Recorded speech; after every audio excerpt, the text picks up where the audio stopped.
नीता मिश्रा आज आप सबको बेटी दिवस की हार्दिक शुभकामनाएं देते हुए वंदन करती हैं। आज हम उस विचारधारा की ओर चलेंगे जिसने सारे समाज को काफ़ी कुछ तबके को ग्रसित कर रखा है, या यूँ कहें जकड़ा हुआ है, चाहते हुए भी निकल नहीं पा रहा। गली मोहल्लों, चौपालों, नुक्कड़ नाटकों में तो सब बहुत लंबी लंबी बातें करते हैं, पर जब खुद के ऊपर लागू करने की बात आती है तो अपने को उन जंजीरों में बंधा पाते हैं। लाख कोशिशों के बाद भी निकल नहीं पाते। उसी का दुष्परिणाम ये पूरा समाज भोग रहा है। समानता, समभाव, कंधे से कंधा मिलाना जैसे बड़े भारी भारी वज़नदार शब्दों का प्रयोग होता है, परंतु जरा सा डगमगाए नहीं कि इन्हीं वज़नदार शब्दों के नीचे दबकर रह जाते हैं और दबी दबी ज़बान से वही पुराना राग अलापने लगते हैं। दोस्तों, कहाँ कमी रह गई जो इतना शिक्षित होने के बावजूद हमारी सुई घूम फिर कर वहीं अटक जाती है। क्योंकि दोस्तों, हम खुद ही नहीं चाहते कि हम अपनी सोच बदलें, अटकी सुई को गति दें, समभाव और समानता के वज़नदार शब्दों का भार उठा सकें, समाज को खुशहाल सुरक्षित जीवन दे सकें। आजकल जहाँ देखो बेटी पढ़ाओ बेटी बचाओ का नारा है, पर इसे अपनाते कितने हैं? क्योंकि वो दबे पड़े हैं, बाहर निकलना ही नहीं चाहते। बेटा बेटी के भेद की खाई पाटना न जाने कब से चला आ रहा है। कितने प्रयास हो रहे हैं, काफ़ी हद तक सफल भी हुए, परंतु फिर भी बहुत बड़ा तबका उसे मानने को तैयार ही नहीं।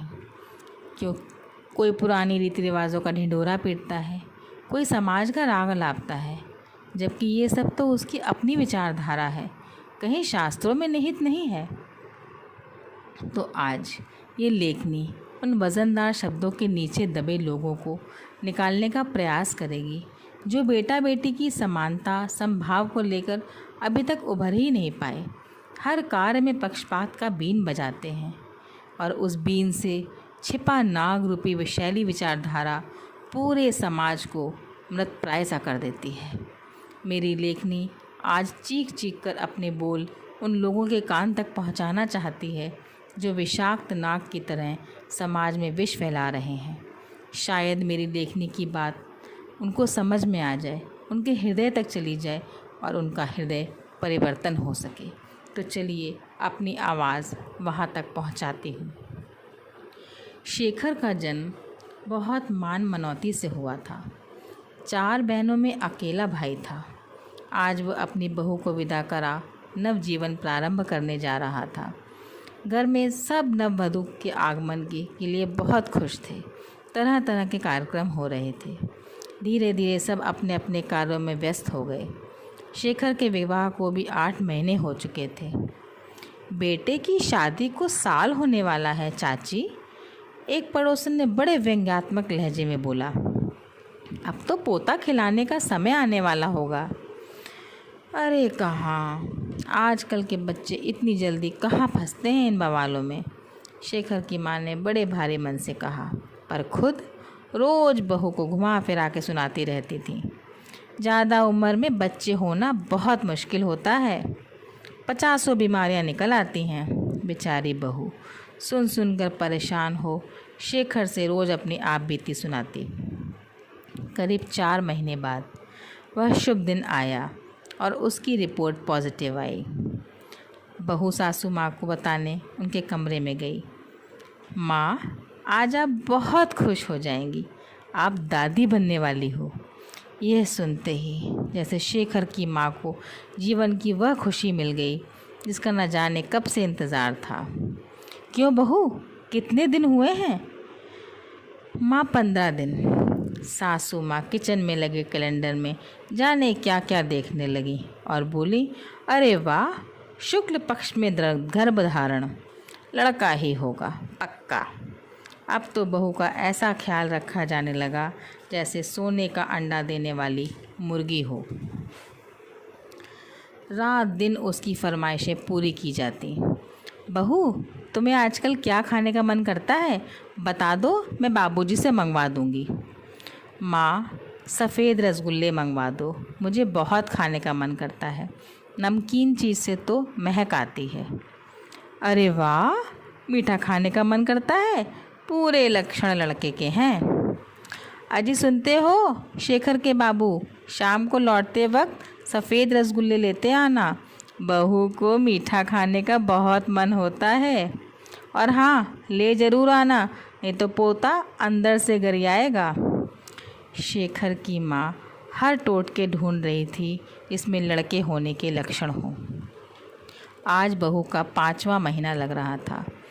माँ, आज लगता है बच्चा घूम रहा है, रात भर सो नहीं पाई, पैर भी बहुत चुभते हैं, बहू ने कहा। अरे बहू, लड़के 5वें महीने ही घूमने लगते हैं, उन्हें धीरज कहाँ। अभी रुको, 9 महीने तक तो सोना क्या जागना भी परेशान कर देंगे, उछलते कूदते रहते हैं। पोता किसका है, अपने बाबा पर गया है, अभी से इतना चुस्त दुरुस्त है, उछल कूद मचा रहा है। बहू माँ का इतना आत्मविश्वास कि पोता ही होगा देख देख कर बहुत घबराती थी, कहीं विश्वास टूट ना जाए। आज 7 महीने हो रहे थे। बहू की गोद भराई की रस्म थी। सभी मोहल्ले, रिश्तेदार आदि आमंत्रित थे। बहू को चौकी पर बिठाया गया। रस्म शुरू हुई। हर कोई गोद में कुछ डाले और धीरे से कान में लड़का होने का आशीर्वाद दे। शायद ही कोई होगा, या शायद कोई भी नहीं था जिसने बेटी का आशीर्वाद दिया हो। चाची, बहू बहुत सुस्त है, चेहरे का निखार तो 4 चांद लगा रहा है। अब अच्छे नेक की तैयारी कर लो, पोता ही होगा। दूसरी बोली। क्यों चाची, आजकल तो अल्ट्रासाउंड में सब पता चल जाता है, पता कर लेती। बड़े गुस्से में शेखर की माँ बोली। पता क्या करना है, सब लक्षण लड़के के हैं, खामखा कानूनी अपराध के झमेले में पड़ो। हाँ ये तो है, वो महिला बस इतना ही बोल पाई। इधर कई दिनों से शेखर के बाबूजी का व्यापार में बहुत अड़चनें आ रही थीं। शेखर और बाबूजी बहुत परेशान थे, पर गोद भराई के अगले दिन बाबूजी और शेखर शाम को वापस बहुत खुशी खुशी लौटे। पूछने पर बताया, सालों से फंसा पेंच आज निकल गया, अब सब ठीक हो गया, व्यापार उन्नति करेगा। माँ ने हंसते हुए कहा, वारिस आ रहा है ना, इसलिए पहले से ही रास्ता साफ हो गया। अब 9 महीने का सफ़र पूरा हो चुका था। आज सुबह से ही प्रसव पीड़ा हो रही थी। सब तैयारी में लगे थे। शाम को पूरा परिवार बहू को अस्पताल लेकर ऐसे जा रहा था जैसे 9 महीने पेपर देने के बाद रिज़ल्ट निकलने वाला हो। प्रसव पीड़ा बढ़ती जा रही थी और घर वालों की उत्सुकता। सब पूरी तरह आश्वस्त थे, लड़का होगा। काफ़ी देर बाद नर्स बाहर आई। सब दौड़ पड़े। क्या हुआ, बेटा कहाँ है? अनायास ही शेखर की माँ से मुंह से निकल पड़ा, बेटा? माँ जी बधाई हो, गृह लक्ष्मी आई है। क्या? ठीक से देखो, बच्चा बदल तो नहीं गया? ससुर जी बोले। पूरे परिवार को देख ऐसा लग रहा था पेपर पता होते हुए भी सबकी सप्लीमेंट्री लग गई। किसी तरह सबने अपने को संभाला और शेखर को अस्पताल छोड़ सासू माँ बाबूजी बड़े भारी मन से घर चले गए। ये तो ईश्वर का ऐसा रिज़ल्ट था कि इसमें ना स्क्रूटनी ना पुनः मूल्यांकन हो सकता था। बहू को छोड़ सब बहुत निराश थे। उसके लिए तो दोनों बराबर थे। 9 महीने दोनों को ही रखती, प्रसव पीड़ा भी समान ही सहती। बेटी को देख देख उसे अपना बचपन याद आ रहा था। 2 दिन बाद अस्पताल से छुट्टी मिल गई। वह अकेले शेखर के साथ घर जा रही थी। कोई भी उसकी बेटी को और उसे लेने नहीं आया। बेचारी, इस नन्ही सी जान का क्या दोष, ये सोचते सोचते घर आ गया। शेखर ने उसे और अपनी बेटी को कार से उतारा और घर का दरवाज़ा जैसे ही खोला, गुलाब के फूलों की बौछार बहू बेटी पर होने लगी। पूरे हॉल में फूलों का कालीन जैसा बिछा था और सासू माँ चांदी की थाली में चांदी के दीपक को जलाए स्वागत के लिए खड़ी थीं। बहू कुछ समझ पाती इसके पहले ही सासू माँ टूटी फूटी अंग्रेज़ी में बोल पड़ी, सरप्राइज बहू। सासू माँ ने पूरे विधि विधान से स्वागत किया, गृह लक्ष्मी को गृह प्रवेश कराया। अब बहू का सफ़ेद रसगुल्ले से मुंह मीठा किया।